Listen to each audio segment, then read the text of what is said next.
35 anni, questa è la lunghissima attesa che ha separato l'Enna dal campionato di Serie D. I gialloverdi bagnano il loro esordio in campionato sul campo del Castrum Favara. Allo stadio Brucoleri va in scena la sfida tra le due squadre già contrapposte nel primo turno di Coppa Italia. 7 giorni fa fu proprio l'Enna a imporsi di misura grazie alla rete di Cicirello. Tutto pronto allora per il fischio del primo tempo al Brucoleri. La prima chance offensiva arriva dopo 3 minuti di gioco. Padroni di casa che ci provano con il pallone che dalla destra viene messo in area di rigore. Romero riesce a trovare spazio per la conclusione, calcia male però il portiere c'è. Minuto 6, l'Enna, lancio lungo stavolta in zona barile, dal vertice sterza, salta l'avversario secco, mira il primo palo e lo prende in pieno. Sfortunati i gialloverdi, potevano essere già in vantaggio al 6° minuto. Bella giocata quella di Barile, ma il pallone finisce sul palo. Dall'altra parte invece è traversa perché la punizione di Baglione viene deviata da Simeoli sul legno. Bravissimo l'estremo difensore dell'Enna sul secondo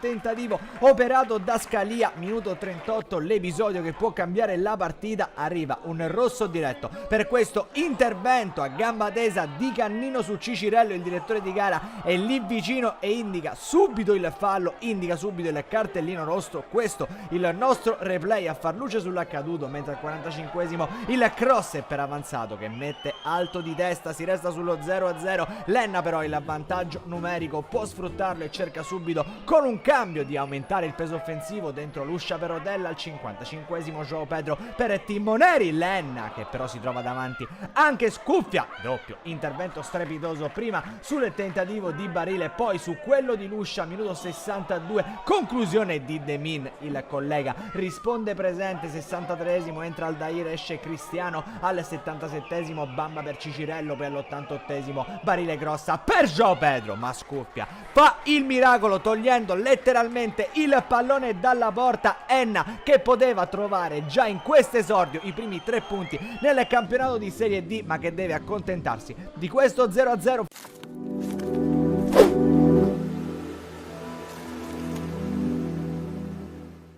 Una bella partita, sicuramente l'espulsione ha condizionato molto l'andamento della gara, però credo che noi dobbiamo, in questo campionato può succedere, credo che l'arbitro ha fatto la sua partita onestamente, credo che al di là dell'espulsione è stata condotta in un modo egregio. Io credo che le due squadre si rispettavano, credo che 11 contro 11 abbiamo avuto molte occasioni per fare l'1-0, loro forse avevano preso il palo all'inizio di gara, però poi la mia squadra è uscita fuori, ha creato tante occasioni e anche in 10 uomini abbiamo attaccato, abbiamo avuto delle occasioni, ma noi soprattutto il punto, noi siamo contenti dell'atteggiamento, della tenuta fisica, dell'aggressività, della compattezza, quello che cercavamo. Questo campionato è duro, vedete i risultati, non è facile e oggi abbiamo fatto un buon punto che ci dà la consapevolezza che siamo sulla buona strada. La squadra rispecchia il carattere dell'allenatore che non molla mai anche nei momenti di difficoltà, e quindi hanno fatto quello che lui ha chiesto, di stringere i denti, ma questo praticamente dagli ultimi mesi ci siamo un po' abituati, visto che continuiamo ad avere sempre qualche mancanza. Non è una giustificazione perché una squadra è composta da 24 giocatori. Per mia fortuna, per fortuna anche dell'allenatore, la settimana prossima rientrano altri 2 elementi importanti, Palermo, Deiana, e anche una sorpresa, speriamo, in avanti per completare la rosa, perché il mio impegno è completarla e so che ancora manca la ciliegina sulla torta e io non ho fretta e nessuno mi deve chiedere fretta perché non voglio sbagliare. C'è stato molto rispetto tra le due squadre perché noi sapevamo di affrontare una partita difficile in un campo difficile contro una squadra organizzata, composta da ottimi elementi e ben allenata. Oggi magari la tensione in qualche ragazzo si è vista di più perché abbiamo sbagliato troppe cose semplici, troppi appoggi, troppi passaggi, troppi stop, sono cose che poi alla lunga li paghi. Alla fine la partita è stata vissuta a momenti, siamo partiti benissimo noi, siamo partiti il primo quarto d'ora, noi abbiamo fatto benissimo, abbiamo rischiato di fare gol, poi 2 o 3 volte abbiamo preso delle ripartenze e ci siamo abbassati e lì è stato bravo il nostro portiere. Poi c'è stato l'episodio dell'espulsione, che sinceramente non capisco dove sono state le proteste, perché se si va a vedere Cicirello nella pancia c'è il segnale delle scarpe.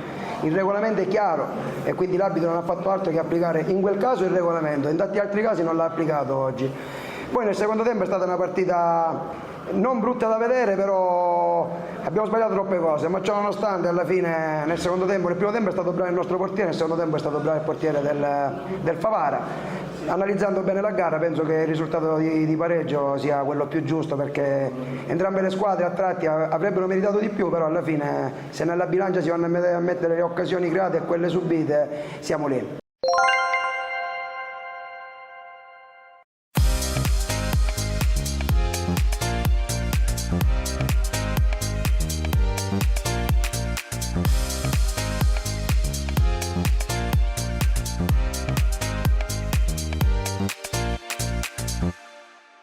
Un contestato rigore al 92esimo condanna una buona Egea Virtus. La formazione di Francesco Di Gaetano ci prova al 24esimo con Calafiore, sul cui cross Trombino non arriva per centimetri. Poi la regina si fa apprezzare con Adeio che di testa manda alto non di molto, ma al 32esimo i calabresi la sbloccano grazie a Ragura che da distanza ravvicinata batte Belmonte col destro, portando in vantaggio i suoi per la gioia dei numerosi tifosi reggini. Una gioia che dura poco però, infatti al minuto 40 l'Igea rimette tutto in parità quando di piedi da pochi passi anticipa tutti e col destro mette alle spalle del portiere, facendo così Egea Virtus 1, Regina 1 e dal Contres Barone che può esultare per il meritato pareggio giallorosso.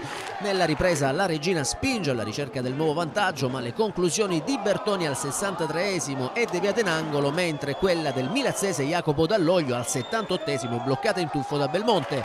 Ospiti che vedono comunque i loro sforzi premiati al minuto 92 quando il signor Cotelli di Ostia Lido vede un tocco col braccio di Silno, che però non c'è, visto che la palla finisce sulla schiena del calciatore giallorosso e senza esitazioni indica il dischetto.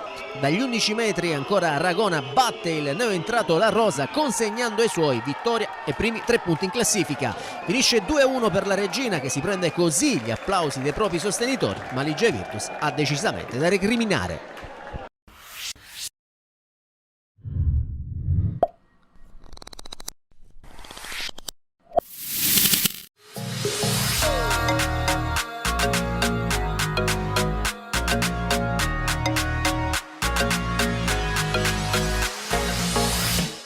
Due mesi e mezzo fa, più o meno a quest'ora, non stavamo nella pelle. Sognavamo di essere qui.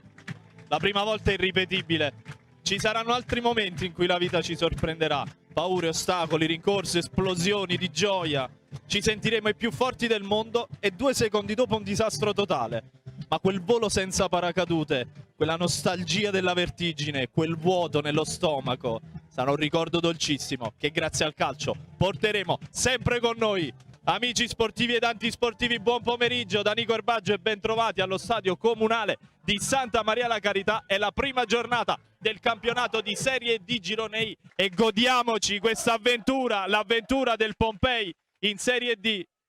Ancora Buschiazzo, prova a guadagnare metri la squadra di Cinelli, Commenia che trova bene Di Piazza, il controllo non è dei migliori, attenzione al ripallo di Piazza, Di Piazza, il miracolo del portiere che poi blocca. Ad alimentare per Darbo, rientra il Gambiano, poi Bonavita pensa alla conclusione, ci prova!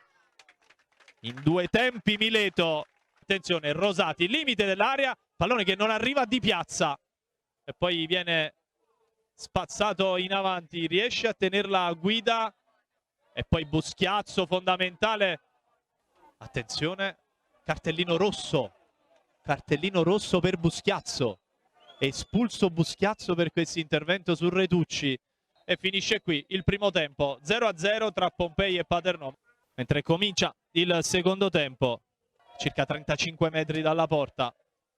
Rizzo, gran lancio per Rosati, palla dentro per Di Piazza, attenzione Di Piazza, il problema di girarsi, non ha gran supporto, Rosati tenta il traversone dentro, Carnevale!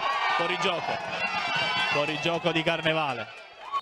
Il fischio dell'arbitro, la concentrazione di Rizzo che parte con il destro nello specchio, tra le braccia di Mileto, Elia guarda la porta e Rizzuto vola sulla propria destra, traversone dalla destra, Petta. La raccoglie Elia, attenzione ad Asero che se la sistema sul destro, il pallone che termina sul fondo, Crampi per Petta. Nel frattempo Papito punta all'area di rigore, particolare Rizzo, poi Elia cerca lo spazio per la conclusione che però non c'è, chiude bene la difesa sul tentativo di imbucata per Asero. Papito, ancora una volta l'1 contro 1 con Rizzo, dall'altra parte c'è un po' di spazio per il traversone messo fuori, attenzione, Guida, gol. Paternò in vantaggio, ha segnato Angelo Guida al 36esimo della ripresa, ma finisce qui.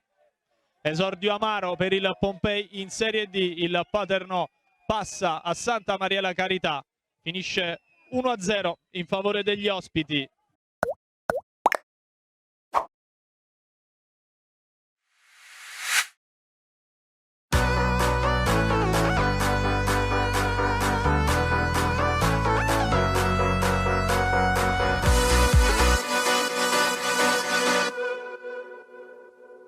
Inizia adesso il campionato di Serie D 2024-2025 con il fischio d'inizio di Locri Akragas.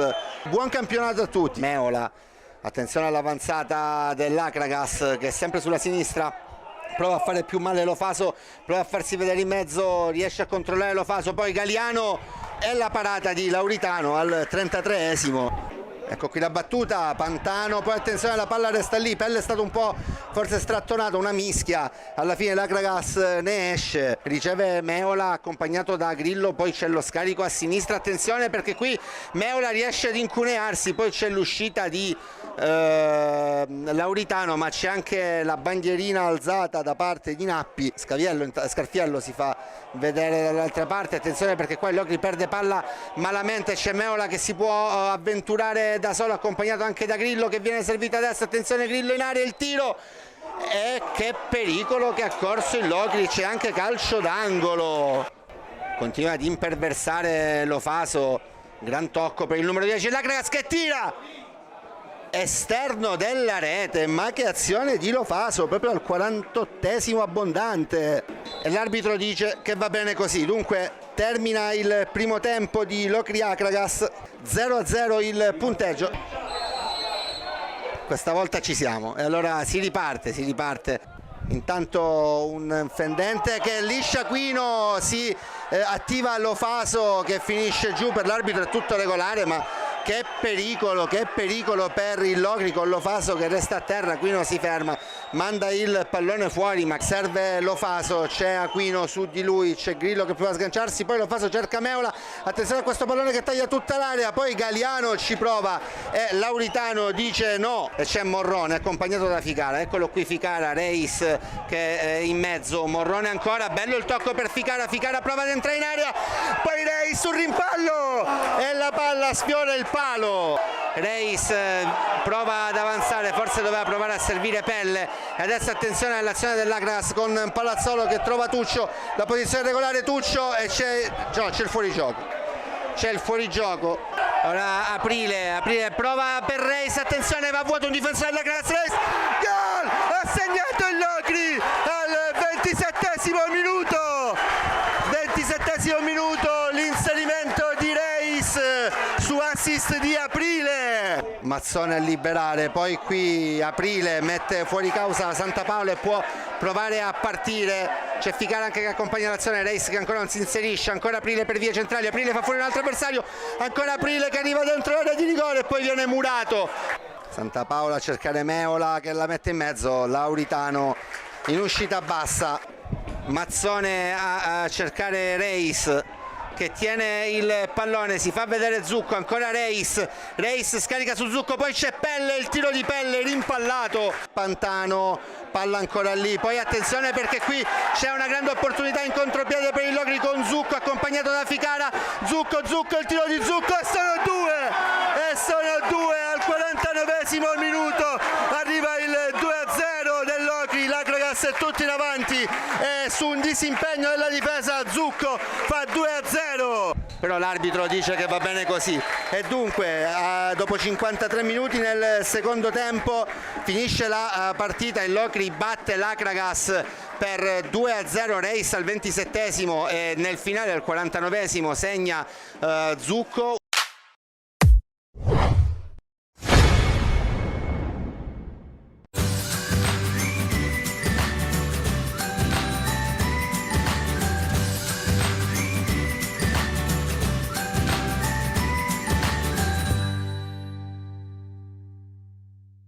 La Scafatese, si sapeva, sarebbe stato avversario ostico per aprire il campionato, ma si sperava in una sconfitta dignitosa e lo è stata per certi versi, anche se i freddi numeri raccontano il contrario. Già perché per mezz'ora la Ciriale è stato pienamente in partita, anzi ha fatto addirittura la voce grossa in casa di una delle più solide candidate alla vittoria finale, ma poi ha finito per schiantarsi contro il gap tecnico, un po' come era successo alla Ciriale di Marra in casa la scorsa primavera contro il Trapani.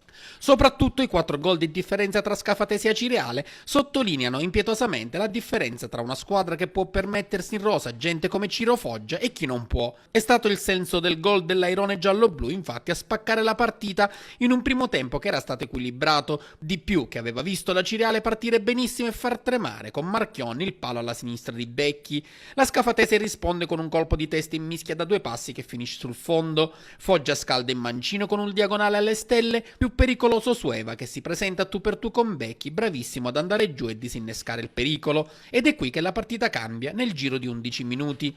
Le difficoltà atletiche che ancora ci sono in casa Granata si evidenziano tutte sul lato sinistro della difesa, dove gli attaccanti giallo-blu si infilano come un coltello caldo nel burro tra Blasè e Cassese. Ne viene fuori un calcio di rigore che Foggia trasforma a modo suo. Zizzania intuisce, ma il tiro è troppo potente.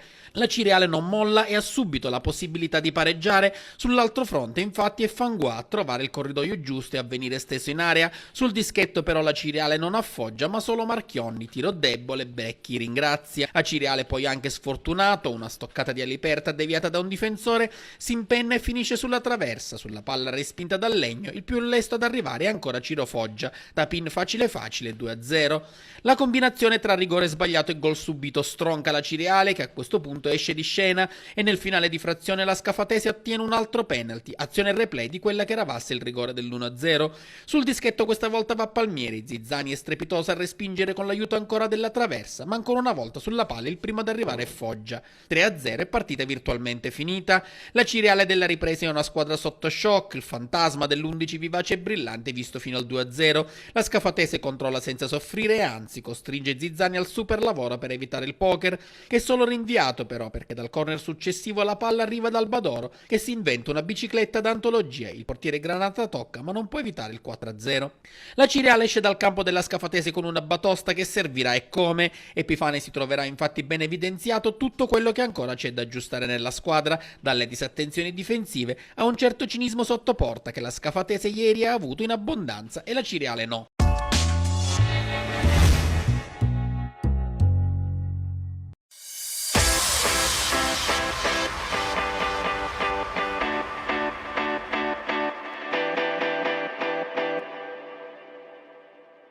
Stadio Marco Tomaselli di Caltanissetta, la nuova annata della Nissa riparte da qui. Dopo l'esaltante stagione culminata con la promozione dall'eccellenza, la nuova squadra di mister Terranova ospita una delle big del girone I. A far visita nella prima giornata c'è la Vibonese, reduce dall'eliminazione in Coppa Italia ad opera della Regina. Tutto pronto allora per il film del primo tempo dal Marco Tomaselli di Caltanissetta. La prima chance offensiva arriva dopo 10 minuti di gioco e della Vibonese che prova subito a rendersi pericolosa. Sugli sviluppi in azione offensiva, pallone sulla 3/4 per Marras, la imbuca in area dove c'è Terranova, il mancino viene respinto da Cassano, poi la difesa libera al 12esimo, ancora Vibonese che sembra aver iniziato meglio, il pallone imbucato per Alagna, mira il primo palo, gran parata quella di Cassano ancora in corner. 24esimo, Marras sbaglia tutto, libera Rodulo in area, prova a girarsi Rodulo, non becca però lo specchio della porta. Minuto 36, ancora Cassano, grande protagonista nel cercare di sventare le offensive avversarie, e qui c'è la girata verso la porta ancora di Alagna, bravo il numero 1 biancoscudato. Minuto 39, lancio dalle retrovie, scoperta la difesa della Nissa, ringrazia allora l'ex città di Sant'Agata. Alagna 1-0, Vibonese alla Marco Tomaselli, si è sbloccato il risultato con questo piattone che finisce sul primo palo. Minuto 41, Semenzine crossa, Diaz prova la girata, anticipato sul più bello da un difensore rosso-blu. Finisce il primo tempo alla Marco Tomaselli di Caltanissetta, Nissa 0 Vibonese Vibonese 1 in questa prima giornata del campionato di Serie D Girone I, decide Alagna fin qui, minuto 45, ovvero 13 secondi dopo il fischio iniziale del secondo tempo. Tiro di Maltese dal limite, Illy pronti e attivo, minuto 47, la Nissa alza i giri del motore, rimessa laterale, il pallone sul secondo palo dove c'è Rodulo che sfiora il palo, minuto 59, i cambi, entra Agnello per Privitera, tra gli applausi esce il numero 4, minuto 73, serve più peso in avanti, allora tocca a Samaché per Maltese, minuto 76, Agnello neoentrato su punizione, per poco non trova un Eurogol, parabola praticamente troppo perfetta, tanto da stamparsi sulla traversa. 91esimo, cross di Semenzin, la spizzata di Riccardo Rodulo che inizia il campionato come aveva finito quello scorso, ovvero gonfiando le reti avversarie. La spizzata è giusta quanto basta per beffare l'estremo difensore Illy pronti, 1-1 della Nissa. Attenzione perché non è ancora finita. 95esimo, Nissa in avanti, tiro respinto, poi da loro, che brividi, per la porta della Vibonese. Finisce di lì a poco invece il match al Marco Tomaselli, pari e patta tra Nissa e Vibonese, che nella prima giornata si dividono la posta in palio, termina 1-1.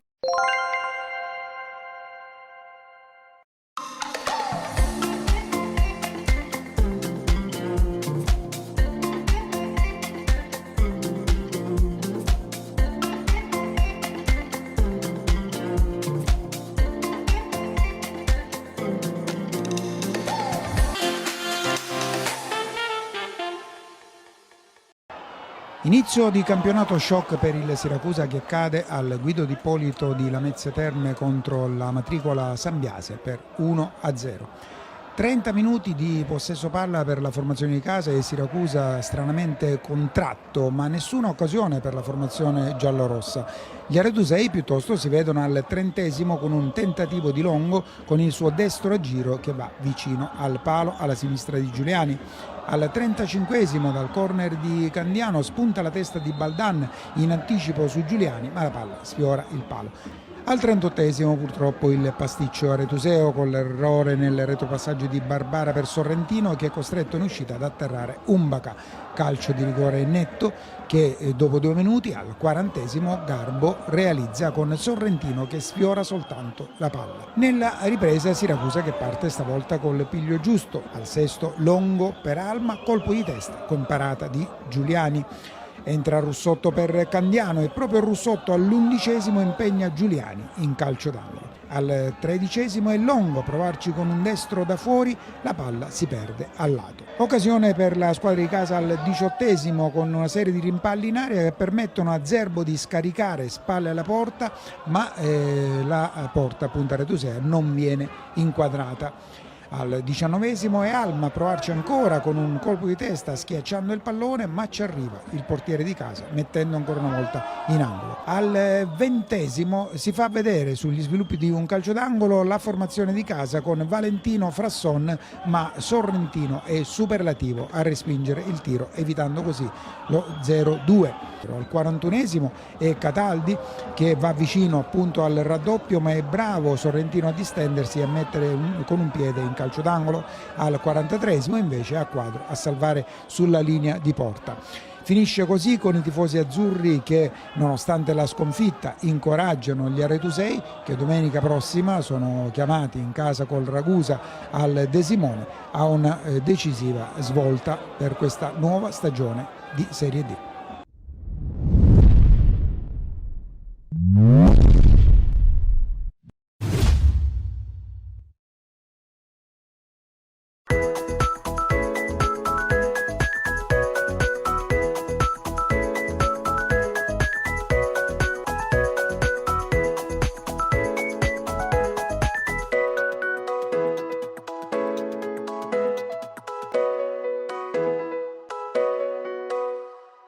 La primissima giornata di campionato si conclude con il risultato di 1-1, Ragusa Città di Sant'Agata un pareggio. Allora mister, in questi casi come si vive questo risultato? Un punto acquisito o 2 punti persi?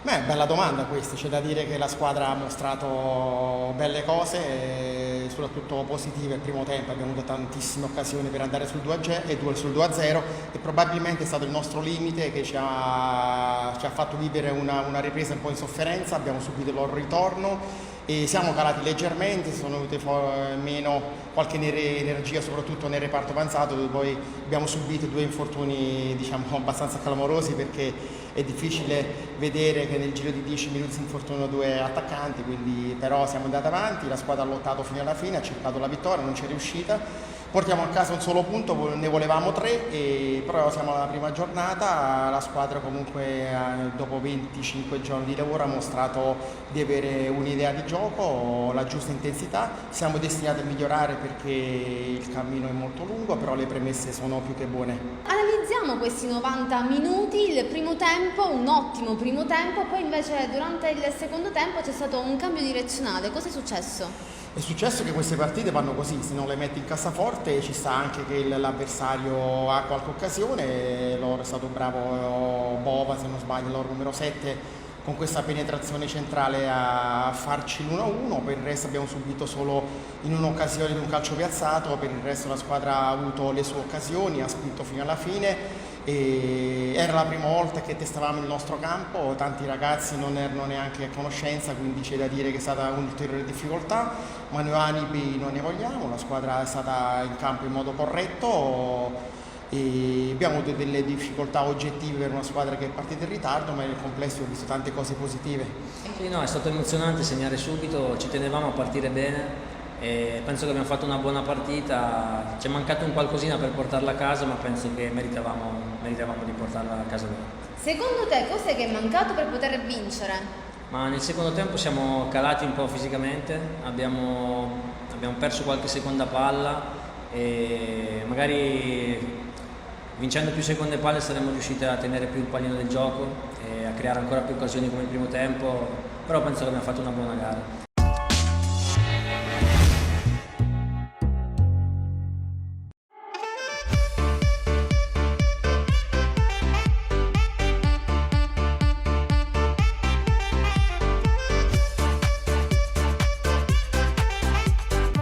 Una grande classica della storia recente del girone I di Serie D, la prima giornata mette di fronte San Cataldese e Licata, 2 compagini che puntano a disputare un'annata da protagoniste. Sul sintetico del Valentino Mazzola di San Cataldo in palio 3 punti pesanti per dimenticare le amarezze maturate in Coppa Italia. I padroni di casa infatti sono reduci dal KO di Siracusa per 2-0 sul fronte giallo-blu, invece gli uomini di mister Romano hanno alzato bandiera bianca contro l'Agragas con il punteggio di 4-0. Ospiti che rompono il ghiaccio con Mina Cori dopo 21 di gioco, abile a sfruttare la sovrapposizione di Giuliano a sinistra, rientrare sul destro e calciare senza centrare però lo specchio della porta di Dolenti.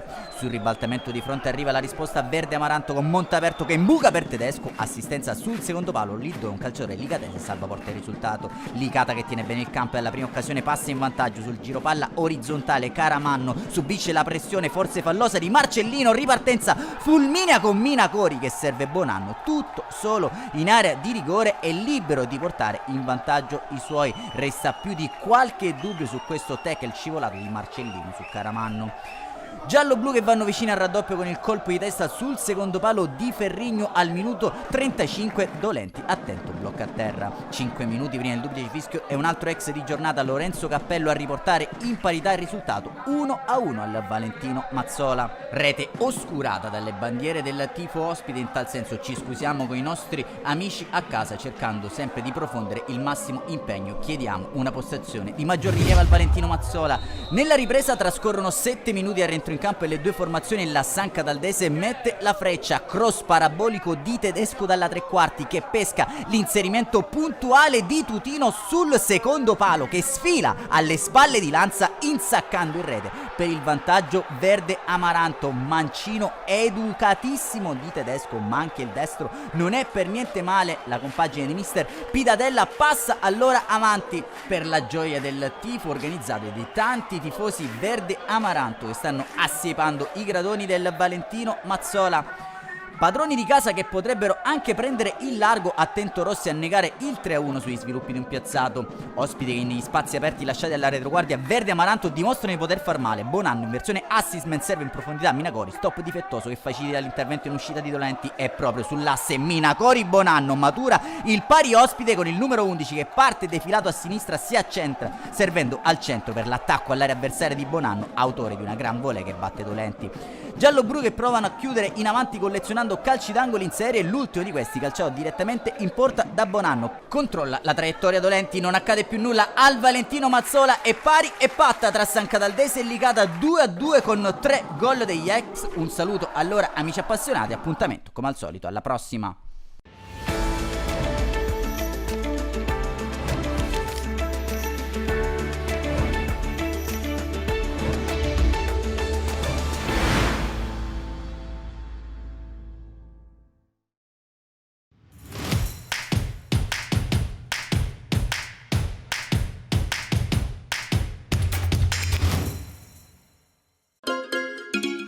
Benvenuti da Giada Immobiliare.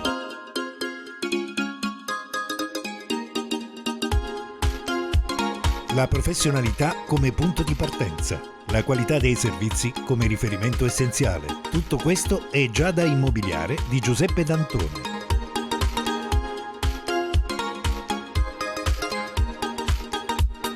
Servizi di compravendita ed affitti, supporto per concessioni mutui e consulenza finanziaria ed inoltre assistenza a partecipazione ad aste giudiziarie e consulenza tecnico-legale. Giada Immobiliare, via Etnea 734, Catania. Info 095 61 74 981 oppure 095 61 74 973. Visita il sito con le nostre proposte www.giada-immobiliare.it.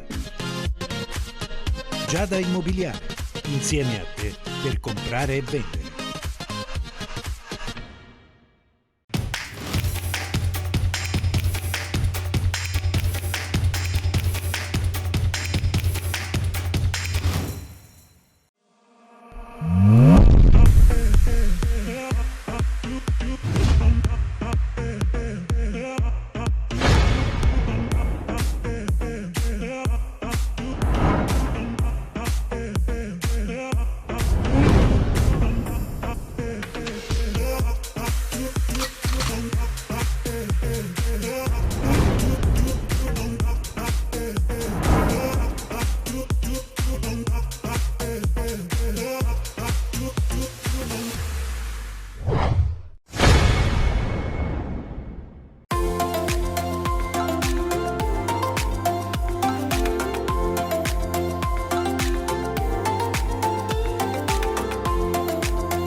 Un grande Unitas Sciacca sul campo di Mazzara batte il Forte Gela per 1-0 e passa al secondo turno di Coppa Italia Eccellenza. Decisivo il gran gol di Mistretta al 56esimo minuto. Primo tempo equilibrato, al 15esimo minuto cambiano i piani tattici di mister Galfano che è costretto a cambiare Caternicchia per infortunio. La prima grossa occasione ce l'ha il Gela che coglie la traversa al 39esimo su azione d'angolo. Al 44esimo risponde l'Unitas Sciacca con D'Amico in rovesciata. Nella ripresa, grandissimo gol di Mistretta che si accentra in aria e batte Colace all'11esimo minuto. Al 23esimo Camarà tenta il raddoppio ma non riesce a finalizzare. Qualche secondo dopo, palo di Manfrè per il Gela.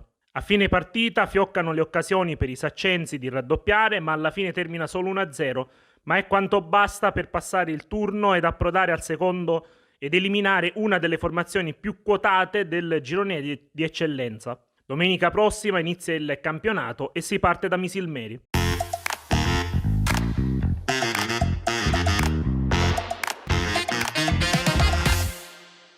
Dopo il 2-0 dell'andata ci credevamo di più, è stato un primo tempo molto combattuto, eravamo un po' contratti, abbiamo sbagliato molto tecnicamente, sbagliavamo spesso l'ultimo passaggio, anche nelle uscite.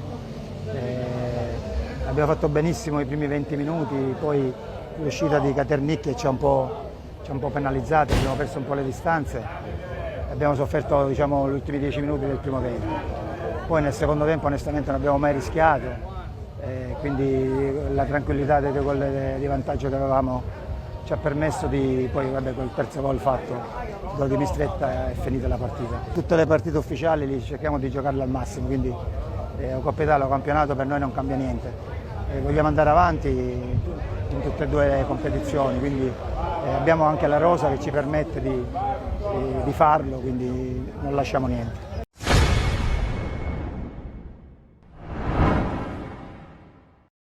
Amici del campionato di eccellenza e appassionati dell'Athletic Club Palermo, un caloroso benvenuto dal Fiorilli di Casteldaccia. Si gioca alla gara di ritorno del primo turno di Coppa Italia di eccellenza. Il Casteldaccia riceve la visita dei nero-rosa. Si riparte dal risultato dell'andata 2-0 grazie alle reti di Valenza e Pedro Torres. La prima occasione per i padroni di casa con il tentativo di sfondamento di Graziano Camiolo, trova la deviazione, poi tenta l'acrobazia Sferruzza, la squadra di mister Tarantino ci riprova da corner, allontana la difesa ed è sempre Camiolo a raccogliere la palla sulla corsia di destra. Serve l'ex di giornata, uno dei tanti, Giacomo Graziano, che calcia con il mancino ma non trova lo specchio della porta.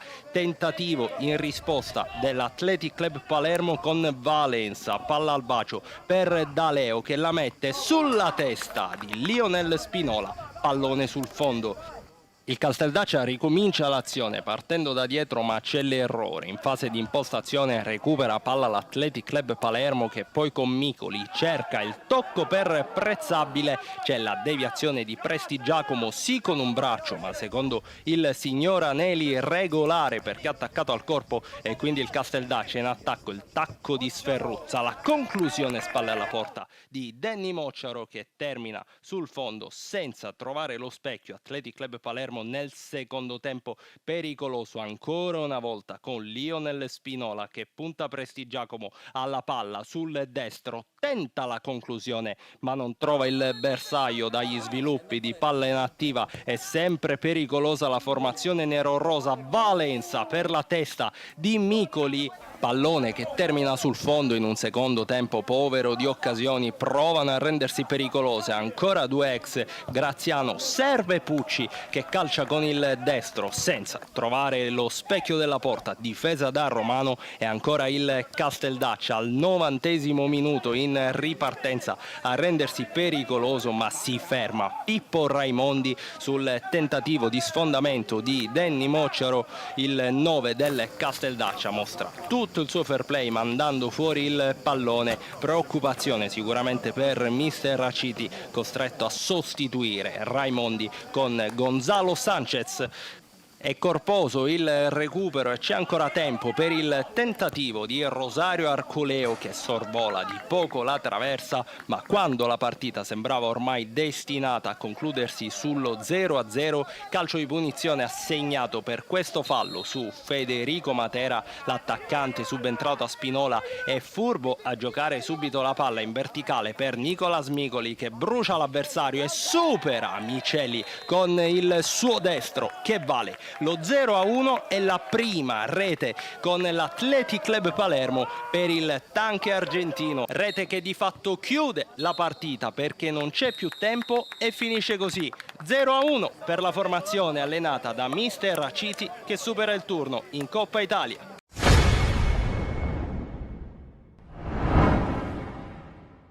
Dopo un'estate insolitamente breve, il Modica Calcio è pronto a ricominciare. Occhio al break di Archen, tutto regolare, Archen entra in area, incespica sul pallone, Idoiaga ha provato. Occhio a Palmisano, prova la battuta dalla distanza, c'è pettinato sulla sfera ma non va a lui. Il tiro bloccato in 2 tempi da Martinez, la conclusione era stata di Maimone. C'è Coria sul pallone, parte Coria sul secondo palo, il colpo di testa insidioso, può attaccare il Modica con Schembari, il cross al centro, il colpo di testa di Belluso, la gran parata di Martinez. C'è Pettinato che cerca spazio sul primo palo, va sul secondo Idoiaca a cercare Mallia, proprio lui. Finisce qui il primo tempo 0-0 tra Modica e Palazzolo. Idoiaga, occhio perché c'è spazio per Lucas Idoiaga entra in area, ancora Idoiaga e Martinez gli sbarra la strada e dice di no a Lucas Idoiaga. Si fa vedere Palmisano per la battuta veloce, così è. Luca Palmisano, il cross sul secondo palo, arriva il gol di Edoardo Susino porta in vantaggio il Modica. La gioia del giovanissimo Edoardo Susino al minuto 35 è il più lesto di tutti ad avventarsi sul pallone e ad insaccare alle spalle di Martinez. E arriva ora il triplice fischio dell'arbitro, il Modica batte 1-0 il Palazzolo e accede al secondo turno di Coppa Italia.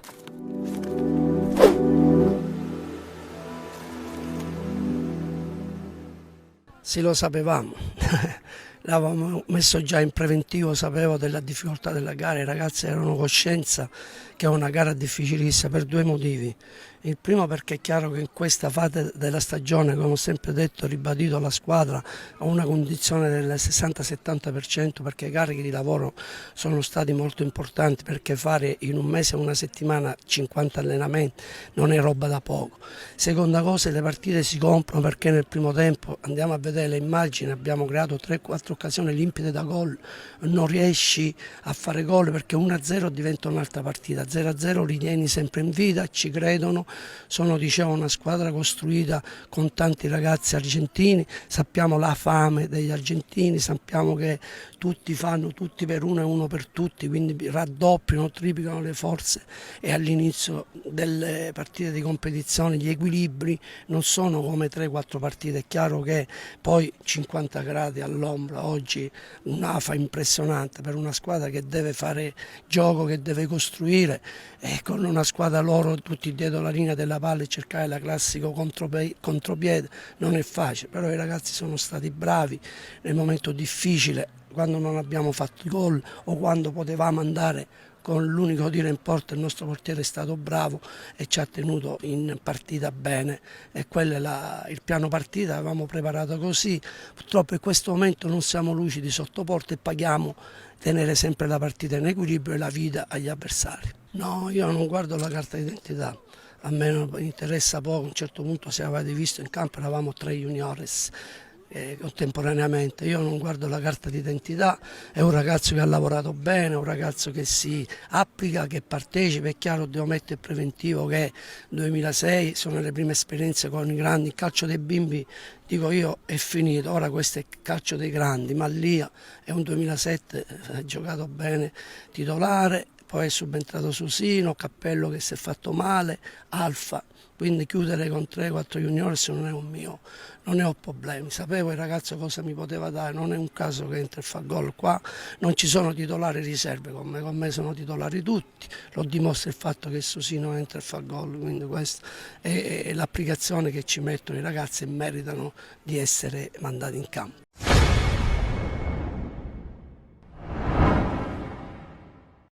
Appassionati di calcio, il più cordiale buon pomeriggio dallo stadio Nino Lombardo Angotta di Marsala per la gara di ritorno di Coppa Italia, campionato di eccellenza Girone A tra il Marsala 1912 e il Città di San Vito Lo Capo.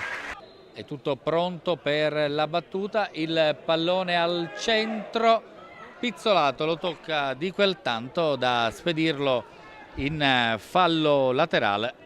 San Vito Lo Capo che attacca con Calagna, pallone allargato su Bulades, la sua frenata, il gioco di gambe, il cross al centro, indisturbati due attaccanti del San Vito Lo Capo, troppo lungo il pallone, non ci arriva Issa, squadra in maglia biancazzurra che poi perde la sfera e c'è la ripartenza con la possibilità. Non c'è rigore per il direttore di gara, contrasto spalla con spalla.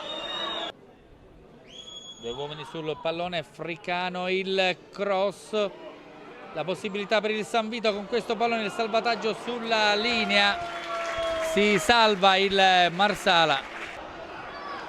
la ripartenza da parte del Marsala. Mamone, il cross e la rovesciata con il pallone che si spegne abbondantemente sul fondo. Il lungo lancio con il pallone per Bulades, ma Furnari para, sbaglia Furnari, permette a Bulades di involarsi in aria, ancora Furnari, non bravissimo con i piedi, prova ad attaccare il Marsala con questo tiro e si deve distendere Pizzolato per negare la gioia del gol alla squadra marsalese. Attacca il San Vito con questa percussione centrale, si può giocare con Mangia Racina, pallone allargato per Corda, il cross al centro, il colpo di testa e il pallone che termina fuori, clamorosa occasione per il Marsala. Fricano per Calagna, cerca lo spazio per il cross, il pallone che danza pericolosamente, il miracolo di Furnari su Bulades, ma non è ancora finita.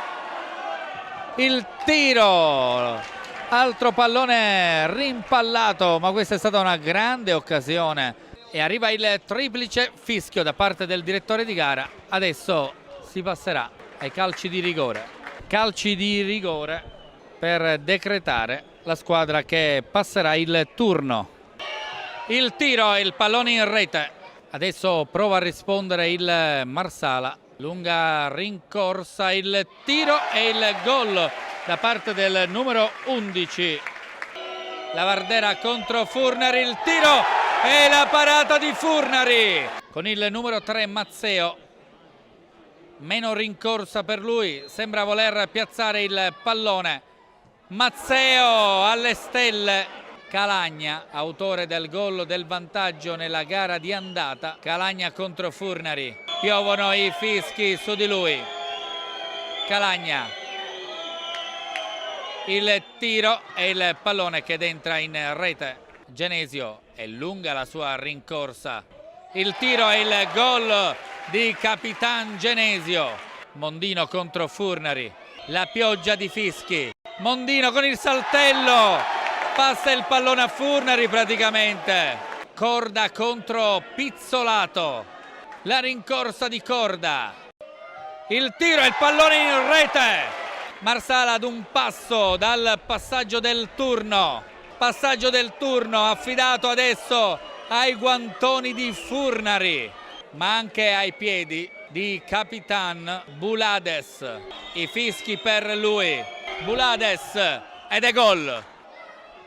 Il tiro, la parata di Pizzolato, l'errore dagli 11 metri della squadra in maglia arancione e adesso il San Vito ha l'opportunità con Fricano di portarsi in vantaggio. Fricano, il gol di Fricano. Villani dagli 11 metri, vedremo se sarà più bravo dei suoi compagni ed è gol. La mette là dove Pizzolato non può arrivare. Mannina, lunga la sua rincorsa, l'esterno di difesa del Città di San Vito. Mannina contro Furnari, l'aveva toccata Furnari. Fuori e finisce così. Il Città di San Vito Lo Capo supera il turno. Veramente emozionante questa lotteria dei calci di rigore, con il Marsala comunque che quest'oggi non ha demeritato, soprattutto nel secondo tempo, anche se ci sono da segnalare nel corso del match due importantissime parate di Furnari che hanno tenuto in corsa la squadra lilibetana, che ha avuto un paio di ghiotte occasioni nel secondo tempo. Diciamo comunque più San Vito Lo Capo che Marsala, che ha contenuto gli avversari, ma si è dovuta arrendere alla lotteria dei calci di rigore.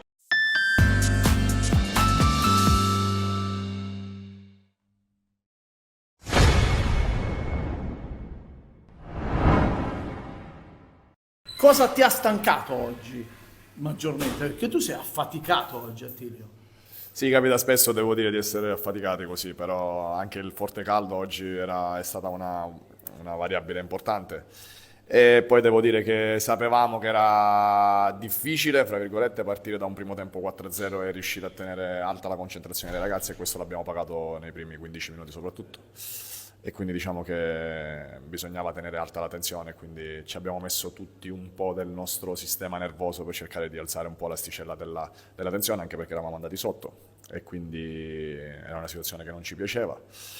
E ci sono sempre spunti da migliorare e credo che questo sia uno di quelli, perché noi siamo una squadra, l'ho detto anche ai ragazzi, che non possiamo mai abbassare l'intensità mentale se vogliamo stare in partita, e deve essere la nostra prerogativa sempre.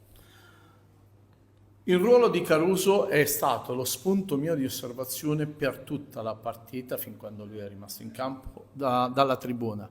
Ruolo delicato per un under, però se lui ha la capacità di capire che è importante, può essere uno spunto magico, perché appunto quando tu hai avanzato bene, lui si è trovato 3 volte in 3 circostanze nell'anima dell'azione importante.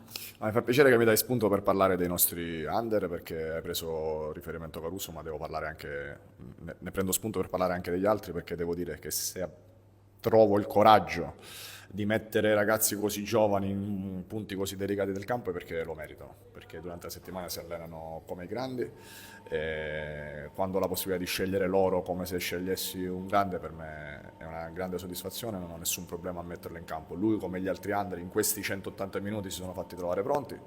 Per me è un qualcosa di significativo, quindi sono molto soddisfatto del lavoro di crescita che stanno avendo questi ragazzi, già quelli che erano con me l'anno scorso e dei nuovi in questo primo mese. Mi è piaciuto che non è cambiato l'atteggiamento della tua squadra nemmeno quando eravamo tutti avanti e nessuno indietro, ovvero di portare il pallone oltre la metà campo avversaria. Questa è una cosa che fino alla fine è andata lì. Mi fa piacere che noti anche questa cosa, perché è un'altra cosa di cui... Attilio, mi sono comprato la lavagnetta lattica anch'io. Cioè... È un'altra cosa che ho detto ai ragazzi, non dobbiamo mai snaturarci. Anche quando andiamo sotto abbiamo avuto la pazienza di aspettare il momento giusto, perché comunque sia, ad essere sinceri, abbiamo tenuto sempre il pallino del gioco. Il primo tempo abbiamo subito l'unico tiro in porta, il gol, e poi 2 occasioni da palla inattiva per loro. Poi per il resto abbiamo provato a fare la partita, abbiamo avuto diverse occasioni, alla fine l'abbiamo pareggiata a fine del primo tempo, anche il secondo tempo tante occasioni create negli ultimi 16 metri. Quindi credo che avere la pazienza comunque sia di non snaturarsi, di continuare a palleggiare bene, a cercare il momento giusto senza forzare mai la giocata, è una prerogativa nostra. Spostiamoci avanti, il campionato non ti permetterà di sprecare molto, perché l'eccellenza è micidiale in questo, soprattutto quando sei arrivato, che hai fatto i cambi e sei aggiunto all'88esimo, e mediamente come oggi ti danno 6, 7/10 minuti di recupero. Certo. Sì, l'abbiamo visto, perché il Siracusa è una buona squadra. Nei 180 minuti il risultato di 6-1 può sembrare un risultato largo, ma abbiamo trovato le nostre difficoltà e quindi sarà così per tutto il campionato. Sia all'andata che al ritorno ho fatto tutti e 5 i cambi, perché abbiamo allestito insieme al direttore, insieme alla società, un gruppo, una rosa in cui i 5 cambi devono essere fondamentali, e devo dire che in entrambe le partite ci hanno dato una grossa mano, sia nel cambio modulo, sia nel cambio di passo, quando con queste temperature fisicamente per forza di cose inizia ad andare un po' in affanno. Quindi i 10 cambi delle 2 partite sono stati fondamentali. Dovremmo fare switch tra Champions e Coppa Italia, Davola. Sì, esatto. Era bello, siamo tornati a giocare qua dopo 7-8 anni. È stata una bella sensazione, devo fare i complimenti ai nostri tifosi che hanno cantato, ci hanno sostenuto, la tribuna e gli ultra, tutta la partita. E devo dire che anche in un primo turno di Coppa vedere tutta questa gente, tutto questo entusiasmo è una cosa che sinceramente mi riempie d'orgoglio, perché ho vissuto altri momenti qui e so quanto ci vuole per arrivare a questo livello qui. Adesso il nostro compito è quello di cercare di mantenere questo livello di entusiasmo alto il più possibile.